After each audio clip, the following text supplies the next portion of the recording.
Hello friends, क्या कभी आपने सोचा है कि ये इलेक्ट्रॉन, प्रोटॉन और न्यूट्रॉन ही ब्रह्मा, विष्णु और महेश हैं?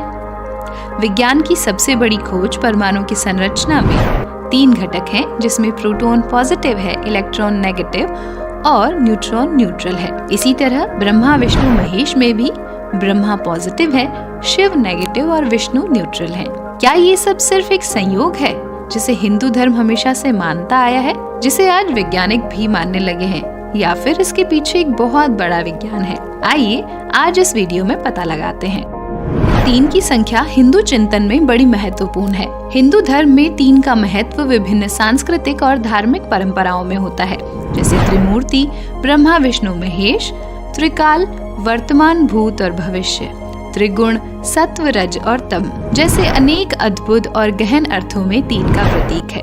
पहले तो ऐसा सोचा जाता था कि यह सिर्फ सांकेतिक है, लेकिन विज्ञान जितने गहरे गया वस्तुओं में, उतना विज्ञान की इकाई के महत्व को समझा। क्योंकि जब अणु का विस्फोट किया जाता है तो पता चलता है कि अणु के घटक हैं, वो हैं 3: इलेक्ट्रॉन, न्यूट्रॉन और प्रोटॉन। एक परमाणु 3 घटक से मिलकर बना होता है। परमाणु से ही इस जगत की मौलिक इकाई निर्मित हुई है और फिर उसी मौलिक इकाई पर सारा ब्रह्मांड बना है। अगर इस जगत को हम तोड़ते जाएं नीचे, तो 3 की संख्या हमें मिलती है। 3 के बाद तोड़ें तो कुछ भी उपलब्ध नहीं होता है। 3 का अर्थ जगत की क्रिएशन है, एग्जिस्टेंस है और डिस्ट्रक्शन है। एक परमाणु के अंदर निरंतर यही प्रक्रिया चलती है। तो यह 3 मूल कोटियां हैं। हिंदू चिंतन कई अर्थों में बहुत वैज्ञानिक है, या यूं कहें मनोवैज्ञानिक है, और उसने जो कुछ भी निर्धारित किया है वो किसी गहरी जरूरत को सोचकर ही निर्धारित किया है। मनुष्य के भीतर भी 3 प्रकार के मन है। अगर हम मनुष्यों को बांटें तो उसमें 3 तरह के मनुष्य हमें मिलेंगे। उस शून्य को हमने परम सत्य कहा। उस शून्य से जो पहली इकाई निर्मित होती है 3 की, उसको हमने ब्रह्मा, विष्णु और महेश कहा है। आइए इस बात को और डिटेल्स में समझते हैं। हिंदू धर्म में ब्रह्मा निर्माण से जुड़ा होता है। पृथ्वी से बराबर परमाणु स्तर में न्यूट्रॉन के साथ मिलता जुलता है। जैसे कि न्यूट्रॉन एक इकाई को रूप प्रदान करता है, वैसे ही ब्रह्मा इकाई को रूप प्रदान करके ब्रह्मांड को रचते हैं। इस संबंध में ब्रह्मा की परमाणु स्तर पर न्यूट्रॉन के साथ तुलना की जा सकती है, क्योंकि वह सृष्टि के क्रम को सार्थक रूप से नियंत्रित करने में एक इकाई के रूप में कार्य करता है। न्यूट्रॉन परमाणु के नाभिक का निर्माण करता है। इस प्रकार हिंदू धर्म में ब्रह्मा को ब्रह्मांड के निर्माता और संरक्षक के रूप में मानते हैं, जिससे हम ये मान सकते हैं कि ब्रह्मा ही न्यूट्रॉन है।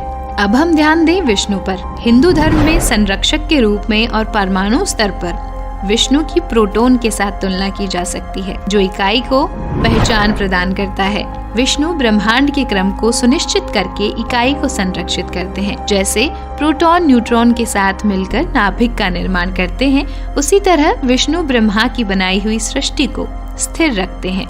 इस प्रकार विष्णु ब्रह्मांड की सुरक्षा का धर्म संभालते हैं। किसी परमाणु में प्रोटॉनों की संख्या उसके परमाणु क्रमांक को परिभाषित करती है। परमाणु संख्या उस तत्व को निर्धारित करती है जिससे परमाणु संबंधित है। इस प्रकार प्रोटॉन एक परमाणु की पहचान और उसके व्यवहार को भी निर्धारित करता है। विष्णु भी किसी इकाई की पहचान और उसके व्यवहार को भी संरक्षित करते हैं। विष्णु को स्थायिता और संरक्षण का देवता माना जाता है, जिसका उदाहरण उनके रामकृष्ण अवतारों में मिलता है। शिव की आणविक नृत्य के माध्यम से इलेक्ट्रॉन के साथ तुलना की जा सकती है।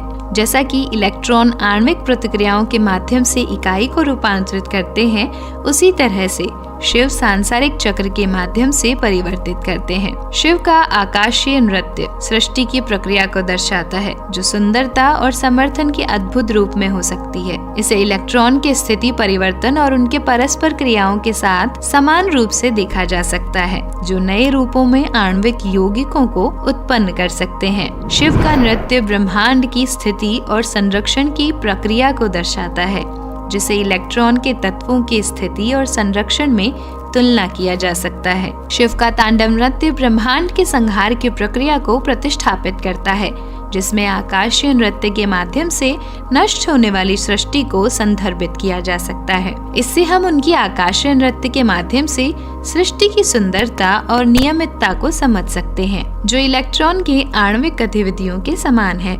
ये तुलना स्वाभाविक रूप से हिंदू धर्म और आधुनिक विज्ञान के तत्वों को मिलाने का प्रयास कर सकती है। अब कॉस्मिक नृत्य की कल्पना करें, जहां ब्रह्मा रचते हैं, विष्णु सुरक्षित रखते हैं और शिव परिवर्तन को लेकर नृत्य करते हैं, जो परमाणु के भीतर हो रहे आकाशीय नृत्य के साथ मेल खाता है, जिसमें ब्रह्मा, विष्णु और शिव अपने अनूठे रूपों में एक संदर्भ में हैं और वे परमाणु के भीतर हो रहे आकाशीय नृत्य में भाग लेते हैं। ये तस्वीर भारतीय दर्शन और साहित्य में गहरे आध्यात्मिक और सिद्धांतिक अर्थों को सुझाती है। ब्रह्मा का रचनात्मक नृत्य। ब्रह्मा सृष्टि के देवता नए और अनगिनत ब्रह्मांडों की रचना करते हैं। उनका नृत्य सृष्टि के साथ साथ होता है, जिससे समस्त जीवन का आरंभ होता है। विष्णु स्थिति और संरक्षण के देवता ब्रह्मा द्वारा रचे गए सृष्टि को सुरक्षित रखते हैं। उनका नृत्य सृष्टि की स्थिति और सुरक्षा के साथ होता है। शिव संहार के देवता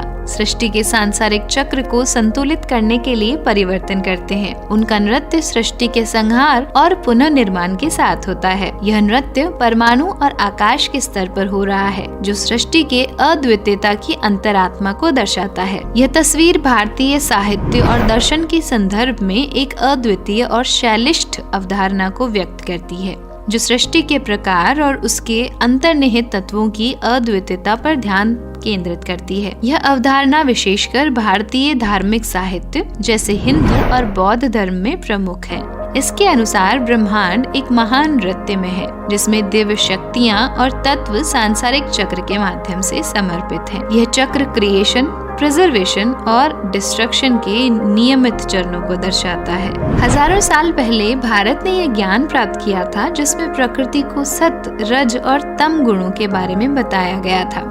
सत, रज और तम ये तीनों गुण दुनिया की सभी चीजों और जीवों में हमेशा मौजूद रहते हैं। इस वैज्ञानिक दृष्टिकोण के साथ भारतीय दर्शन में ब्रह्मा, विष्णु और महेश को भी सृष्टि, स्थिति और संहार यानी कि क्रिएशन, प्रिजर्वेशन और डिस्ट्रक्शन के रूप में पहचाना है। भारतीय साहित्य और दर्शन में इस दृष्टिकोण को विस्तार से व्यक्त किया गया है, जिसे वेद, उपनिषद, भगवद गीता और आध्यात्मिक ग्रंथों में इसके बारे में लिखा हुआ है। तम गुण, जो महेश या इलेक्ट्रॉन को प्रतिनिधित्व करता है, स्थिर, अवरोधक और रोकने की शक्तियों का प्रतीक है। रज, जिसे ब्रह्मा या न्यूट्रॉन से जोड़ा जा सकता है, गति और चालन की शक्तियों का प्रतिनिधित्व करता है। साथ ही सतगुण, जिसे विष्णु या प्रोटॉन के साथ जोड़ा जा सकता है, संतुलन और स्थिरता की शक्तियों को प्रदान करता है। यह सिद्धांत त्रिगुणात्मक सिद्धांत कहलाता है और इसमें प्रकृति की 3 गुणों के माध्यम से सृष्टि, स्थिति और संहार की प्रक्रिया को समझाने का प्रयास किया जाता है। रजगुण प्रकृति की गति, चालन और उत्सर्ग की शक्तियों का प्रतिनिधित्व करता है, जिससे जीवन का चक्र चलता रहता है। इसे ब्रह्मा या न्यूट्रॉन के साथ जोड़ा जा सकता है।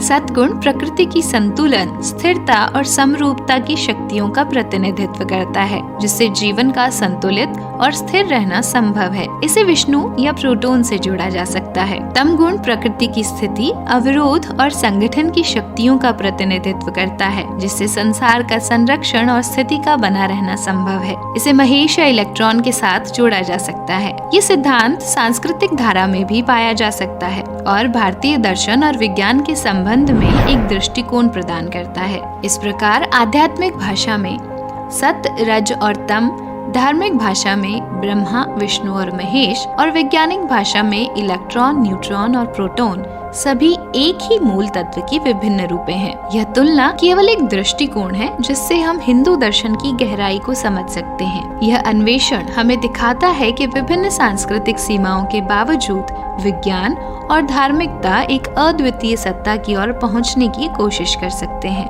हमें यहाँ एक सामंजस्यपूर्ण दृष्टिकोण प्राप्त होता है, जो ब्रह्मांड, जीवन और प्राकृतिक नियमों के संबंध में विज्ञान और धार्मिक दृष्टिकोणों को समर्पित होता है। ब्रह्मा, विष्णु, महेश कहना और भी अर्थों में गहरा है। यह 3 की संख्या की ही बात नहीं है।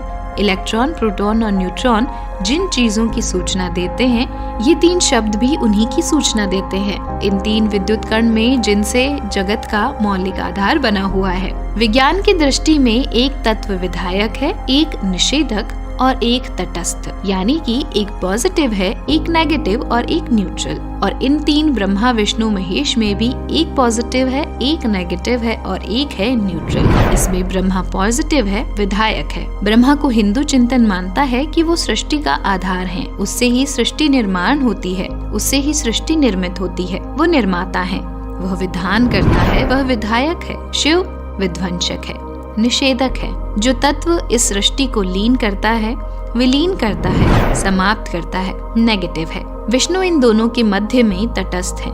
वह संभालता है, न निर्माण करता है न ही विध्वंस करता है। वह केवल बीच का सहारा है। जितनी देर सृष्टि होती है वह तटस्थ भाव से उसे संभालता है। इस प्रकार हिंदू धर्म और विज्ञान के बीच एक रोचक संबंध स्थापित होता है, जिसमें ब्रह्मा विष्णु और शिव के त्रैतीय सिद्धांत और परमाणु के बीच सामंजस्य बनता है। इसे समझने के लिए हमें धार्मिक और वैज्ञानिक दृष्टिकोण से इसे देखना होगा और समझना होगा कि धार्मिक भाषा में ब्रह्मा विष्णु और महेश कहें या फिर वैज्ञानिक भाषा में इलेक्ट्रॉन, न्यूट्रॉन और प्रोटॉन, इनसे ही ब्रह्मांड का निर्माण हुआ है। इसीलिए हमारे यहाँ पर यूं ही नहीं कहा गया कण कण में भगवान है। इसके पीछे बहुत बड़ा वैज्ञानिक आधार है। इस रोचक यात्रा के लिए धन्यवाद। आप हमारे साथ रहें, हम आपके साथ हैं। इससे भी अच्छा कर सकते हैं।